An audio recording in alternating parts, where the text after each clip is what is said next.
네, 이번 시간에는 지난 시간에 이어서 계속 그 시큐리티 에쿼티, 에쿼티 시큐리티, 에쿼티 시큐리티의 투자 자산 관련된 회계 처리를 계속 알아보고 있는데요. 일단은 지분율을 몇 퍼센트, 몇 퍼센트를 음, 사느냐 따라서 회계 처리 방법이 다 다르다고 말씀드렸습니다. 일단 지난 시기에는 지분율 20%, 피투자 회사의 지분율이 20% 미만으로 취득했을 때 음, 회계 처리 어떤지 알아봤는데요. 오늘은 지분율 20%에서 50% 사이, 요렇게 피투자 회사의 주식을 취득했을 때 회계 처리를 어떻게 하는지에 대해서 알아보도록 하겠습니다. 에코티 메소드라고 말씀드렸었죠. 이제 에코티 메소드에 대해서 중점적으로 알아볼 텐데요. 어, 일단 사실은 20%에서 50%라고 되어 있는데, 이 20%가 넘어가면 그때부터 에코티 메소드잖아요. 근데 이제 20%가 사실, 그 피투자 회사의 주식 전체 20%라고 딱 잘라서 얘기할 수는 없습니다. 엄밀히 말해서. 왜냐면 20%가 중요한 게 아니고, 그 피투자 회사의 이 주식을, 음, 사오면서, 어, 사실 얼마나 중대한 영향력을 행사를 하느냐. 그게 20%라고 기준을 잡은 거지. 중대한 영향력을 행사를 한다면 20% 미만이라고 해도 어, 에코티 메소드를 쓸 수 있어요. 그러니까 이제 예를 들어서 이게 에코티 메소드는 지분법입니다. 지분법. 그러니까 20% 미만이지만 significant influence를 가질 수 있는 경우도 있을 수 있기 때문에 그럴 때는 지분법을 여전히 쓸 수 있다. 20% 미만이라고 하더라도. 그럼 어떤 경우가 있느냐? 자, 한번 얘기를 해보도록 하죠. 20% 미만 취득을 해도 피투자 회사의 주식을 20% 미만 취득을 해도 지분법이 가능한 경우, 에코티 메소드를 가능하게 쓸 수 있는 경우는 요거는 20% 미만이지만 significant influence가 있다고 생각하는 겁니다.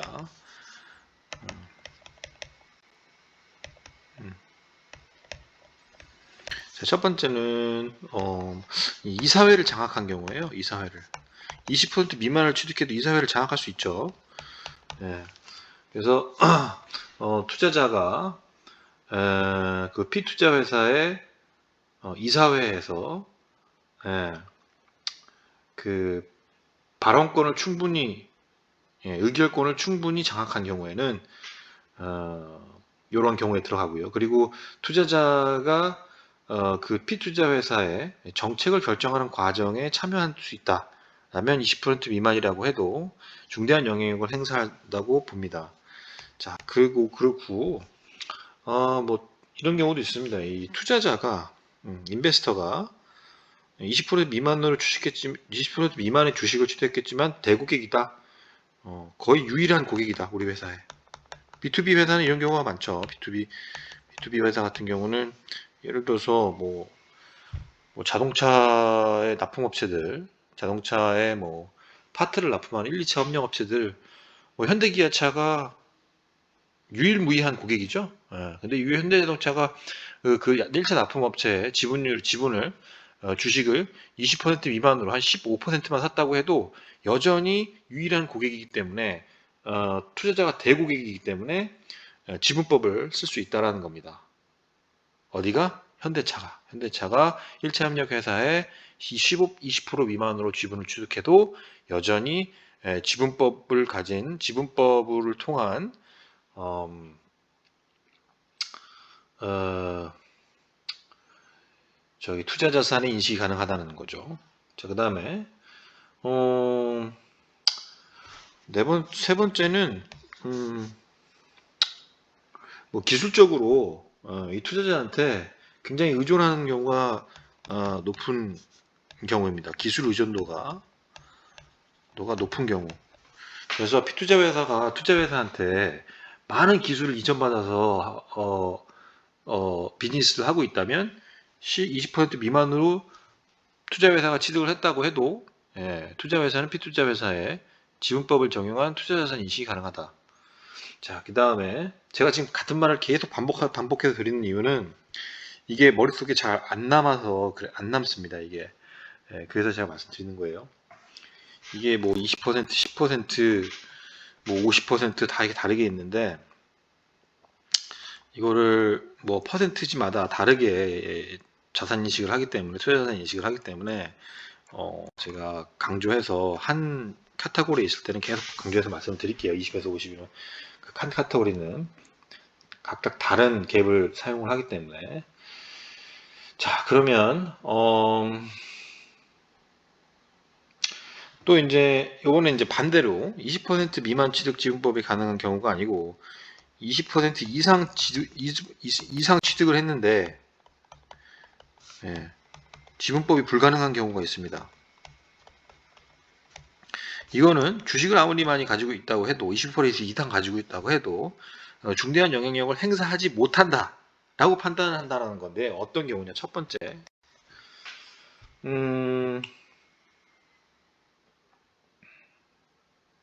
경영 참여를 안 하는 합의가 존재했을 때입니다. 20% 이상 주식을 사도 투자자와 피투자 사이에 투자자가 피투자에 경영 참여를 하지 않는다라는 합의가 존재한다면 지분법을 쓰지 않죠. 네, 지분법 쓰지 않죠. 자, 그 다음에 또 이제 뭐 그 피투자 회사이 파산이 났거나 파산 나면 이제 법정 관리인이 있겠죠. 그래서 법정 관리인이 존재한다면 마찬가지로 지분법이 사용을 할 수가 없고요. 20% 이상 지분을 취득했다고 해도 그리고 또 피투자 회사가 외국 회사인 경우도 맞습니다. 외국 회사 같은 경우는 뭐 제재를 그냥 모든 외국 회사가 그런 게 아니고 굉장히 사업하는데 많은 제재가 강해지고 있는 외국 회사라고 하면 그 회사의 지분 20% 취득했다, 20% 이상 취득했다고 해도 시그니피컨 인플루언스를 발휘한다고 할 수 없기 때문에 지분법을 쓸 수 없다. 뭐 그런 것들이 있고요. 그래서 중요한 거는 20%가 다가 아니라는 거예요. 지분법을 결정하는 지분법으로 투자 자산을 인식하는 그 기준이 20%가 항상 건 아니고 숫자가 중요한 게 아니고 영향력의 존재 여부가 더 중요하다. 자, 그래서 에코티 메소드는 이제 페어밸류 기말에 이제 페어밸류로 평가하지를 않습니다. 그죠? 뭐 꼭 근데 페어밸류로 평가하는 옵션이 있는 경우도 있어요. 하지만은 일반적으로는 기말에 페어밸류를 평가하지 않는다. 왜? 투자 목적이 아니고 경영 참여 목적으로 주식을 취득해 온 거기 때문에 결국은 자회사나 다름없다라는 거죠. 50% 이상 지분 참여는 안 하지만 실제 영향력을 크게 행사를 하고 있다. 결국 지분법도 연결재무제표의 형태적인 완성이라고 보시면 돼요. 연결재무제표는 50% 이상일 때 저희가 하죠. 여기 이제 50% 이상, 이거 이제 다음 시간에 다음 강의 때 이제 더 구체적으로 다뤄볼 텐데, 나중에 이제 연결재무제표 만드는 컨솔데이션 하는 거는 사실, 고급 회계에서는 하이라이트죠. 이제 그걸 나중에 하겠지만, 50% 이상 지분 참여를, 안 하더라도 결국은, 에코티 메소드의 형태적인 완성인 콘솔리데이션의 형태적인 완성인 지분법을 쓴다. 자, 그렇게 생각하시면 되고요. 이건 제가 쓰질 않았네요. 제가 말로만 다 했는데 하여튼 그렇게 막 그 세부적인 그 케이스들을 다 알고 계시는 게 중요하진 않습니다. 그래서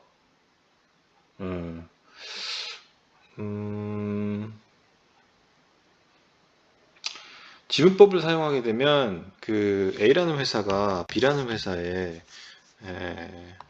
지분을 20%를 샀다면 20% 이상 샀단 말이에요. 그러면 B회사가 인컴 있잖아요. 넷 인컴. 넷인컴으로 만약에 뭐 30%, 일정 금액, 30억을 매출을 올렸다. 300억이라 할까요? 300억 매출이었으면 그에 대한 20%를 이 A는 자기의 투자 자산을, 투자 자산 금액을 더 증대시키겠죠. 자, 그게 기본적인 골자입니다. 그래서 기본적인 골자인데, 일단은 A라는 회사가 B 회사에 20% 이상의 지분을, 주식을 취득할 때는 취득 원가로 인베스트먼트를 기록을 하겠죠. 취득 원가로 20% 미만으로 지분을 취득하지, 취득 원가를 인베스트먼트에 기록을 하겠죠. 뭐 페어밸류로, 그렇죠. 근데 이제 취득하는데 들어가는 직접 그 구입 비용, price per share를 제외하고 나는 다른 비용들은 모두 비용 처리합니다. 그건 이제 뭐 어려운 내용은 아니고요. 자, 그래서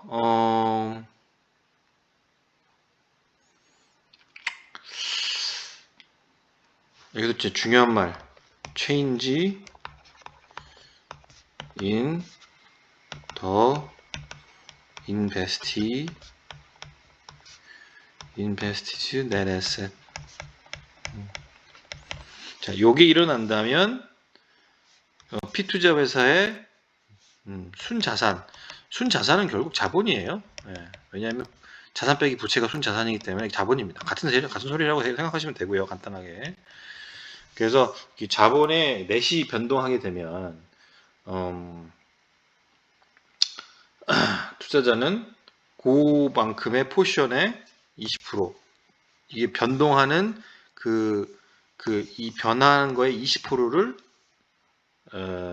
투자 계정에서 투자 자산으로 인식을 해줘야 된다라고. 그죠? 그래서 일단은 투자자의 P투자 회사의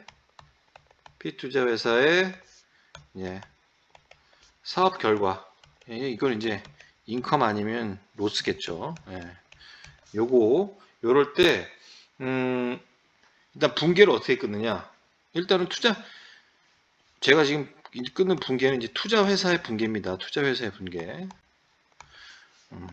인컴이다. 인컴. 자, 에코티 메소드 인베스트먼트 해가지고 일단은 P투자 회사의 사업 결과가 아까 말한 300억이라면 그 중에 20%를 지분이 20% 이상 샀으니까 그 중에 25% 샀다면 25%를 내 투자 자산의 금액으로 올려주고요. 그 다음에 에코티 메소드 인컴으로 잡습니다. 자, 그래서 요건 자산 계정, 요거는 매출 계정, 수익 계정이라고 할까요? 수익 계정. 자, 그렇게 되죠. 그래서 P투자 회사가 넷인컴의 이익을 보고했으면 그 이익의 20% 이상, 지분을 내가 사온 퍼센트 이상은 무조건 투자 회사 것이죠. 따라서 기말에 기계적으로 지분율만큼을 에쿼티 인컴으로 기록을 해야 됩니다. 이렇게요. 자, 그래서 P투자 회사의 넷인컴은 P투자 회사의 리테인 어닝을 올려주죠. P투자 회사의 넷인컴은 P투자 회사의 리테인 어닝을 올려주고, 이 리테인 어닝은 곧 뭘 올려줘요? P투자 회사의 순자산을 올려주죠. 그 올려주는 차액만큼의 25% 지분을 샀다면 25%를 투자 회사의 자산으로 인식해줘야 된다는 겁니다. 인컴으로 잡음과 동시에 이렇게 그죠? 왜 이렇게 하느냐? 이게 결국 우리는 한 몸이나 다름없다라는 거죠. 네가 30%의 우리 회사의 지분을 취득했다면 우리는 한 몸이라는 거예요. 그래서 투자 회사가 그거를 인식한다는 겁니다.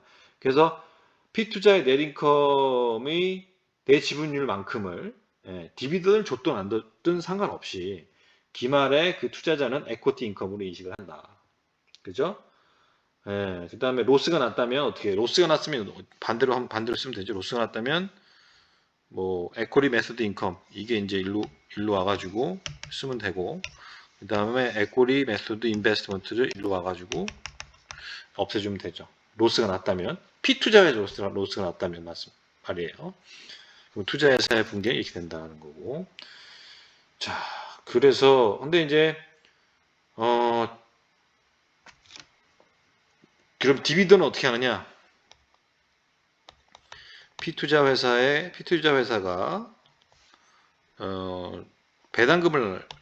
배당금을 나눠줬어요.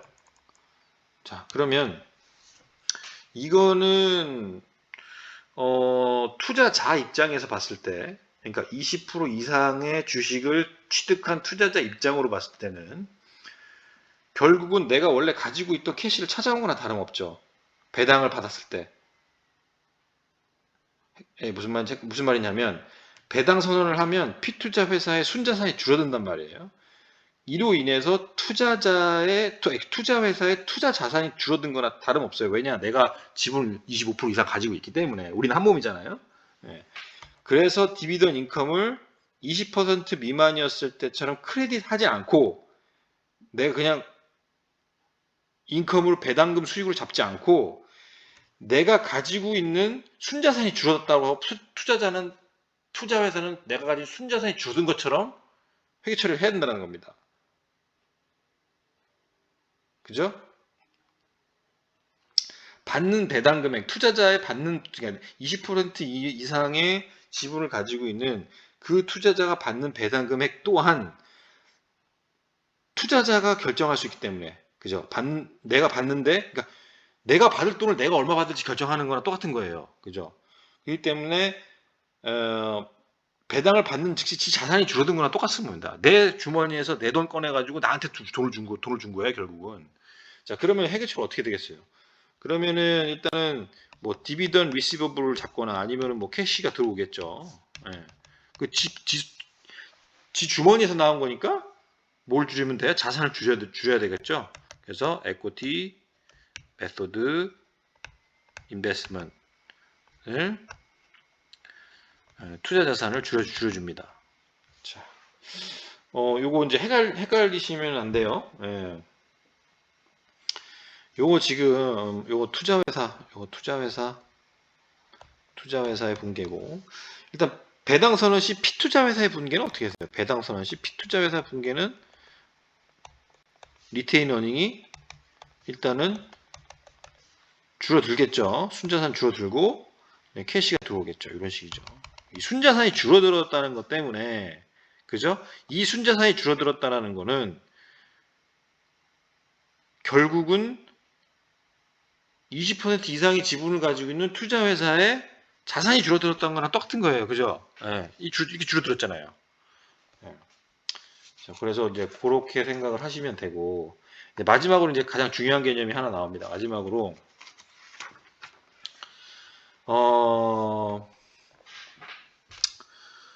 이거 이제 뭐를 말씀을 드려야 되냐면, 투자 자산의 취득 원가, 투자 자산의 결론부터 말씀드릴게요. 투자 자산의 취득 원가와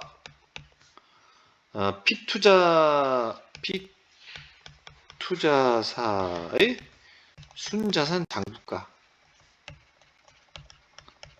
요것의 차이액 있잖아요. 요 차이를 조정하는 분계가 필요합니다. 요 차이에 대한 조정 분계가 필요합니다. 왜 차이에 대한 조정 분계가 필요하느냐? 자, 일단은 이렇게 생각을 해보세요. 만약에 A가 투자회사고 B가 피투자회사라면 피투자회사 B라는 회사의 PPE, 예? PPE가 말 들어서 PP의 북밸류가 하나는 북밸류는 10억이고 그 다음에 이거의 페어밸류는 뭐 20억이에요. 근데 이 회사의 지분을 A라는 회사가 취득을 했단 말이에요. 30%를 취득했어요.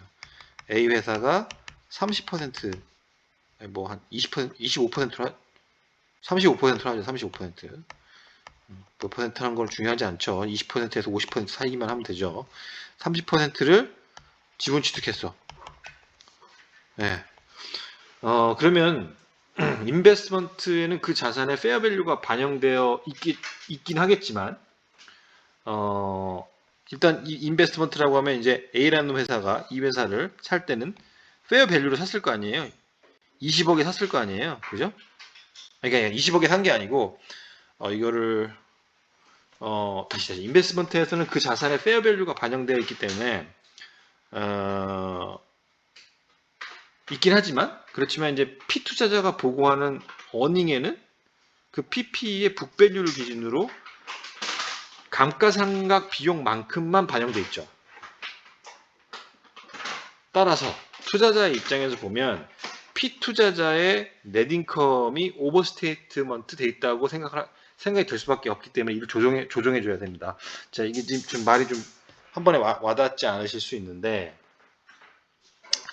이 말이 무슨 말이냐 하면 페어밸류 기준으로 우리가 지금 A라는 투자회사는 지금 페어밸류 기준으로 모든 게 가고 있잖아요. 페어밸류 기준으로. 20억을 이 순자산 20억이 아니고 순자산에 A라는 회사의 순자산을 페어밸류 기준으로 지금까지 위에서 지금 했던 분계들이 지금 다 뭐예요? 이게 이 분계들이 다 뭐예요? 페어밸류 기준으로 지금 한 거 아니에요? 그죠? 그런데 감가상각은 뭘로 했죠? 북밸류 기준으로 하잖아요. B회사의 감가상각은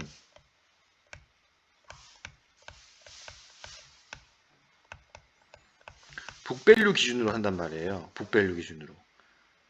근데 A회사는 페어밸류 기준으로 투자자산 인식을 했어요. 한 몸인데 다르잖아요. 기준이. B회사는 북밸류로 하고 A회사는 페어밸류 기준으로 하고 예. 기준을 맞춰야겠죠. 페어밸류 기준으로 이 북밸류를 맞춰야 됩니다. 그러면은 페어 북밸류로 감가상각을 하는 게 아니고 페어밸류로 감가상각을 했다고 생각하고 그 조정 차액을 반영을 해줘야 돼요. 반영을 해준다라는 건 북밸류가 더 낮잖아요. 페어밸류보다. 이 PP의 경우는 북밸류가 페어밸류보다 낮기 때문에 지금 북밸류를 기준으로 감가상각을 했으면 페어밸류 기준으로 감가상각을 해서 그거를 감안을 해서 더 큰 금액으로 감가상각을 하면 넷인컴이 내려가겠죠. 그러니까 기존에 북밸류 10억으로 감가상각한 거는 넷인컴이 과대 계산돼 있다고 얘기할 수 있다라는 말이죠. 그거를 과대 계산됐으니까 돈을 깎아줘야 된다. 금액을 내려줘야 된다. 어떻게 내려줬냐? 분계를 A라는 회사가 어떻게 하면 된다. 분계를 일단 인베스트먼트 인컴을 줄여줘야 되겠죠. 줄여주고 그 다음에 인베스트먼트 자산, 그냥 투자 자산, 인베스트먼트 투자 자산을 또 줄여준다. 뭐에 대한 역분계를 친 거나 다름없어요. 결국은 뭐 금액상은 다르겠지만 어딨죠? 지금 여기 투자회사가 이렇게 붕괴한 거를 지금 역으로 쳤죠. 역으로. 네. 자, 그래서 이거는 결국 시가 차이를 조정한다는 겁니다. 그러니까 difference between book value and fair value의 adjustment를 한다. 이거는 언제 하는 거다? fair value가 book value보다 클 때 이 book value는 P 투자 회사의 순자산의 book value고 이 fair value는 A 회사가 그 순자산의 20% 이상의 지분을 취득하면서 가져온 페어 밸류를 말씀드리는 겁니다. 이 북밸류는 그 순자산의 20%를 말씀드리는 거고 이 페어 밸류는 그 순자산을 20% 사올 때 A 회사가 사왔을 때 취득 원가로 인식한 페어 밸류를 말씀드리는 거예요. 이게 처음에 들을 때는 좀 헷갈리실 수 있는데 아무튼 이건 이제 앞으로 계속 이 관련 영상 이제 예제를 다음 시간에 예제를 다뤄보면서 설명을 하면 조금 더 클리어하게 되실 겁니다. 오늘 여기까지 감사합니다.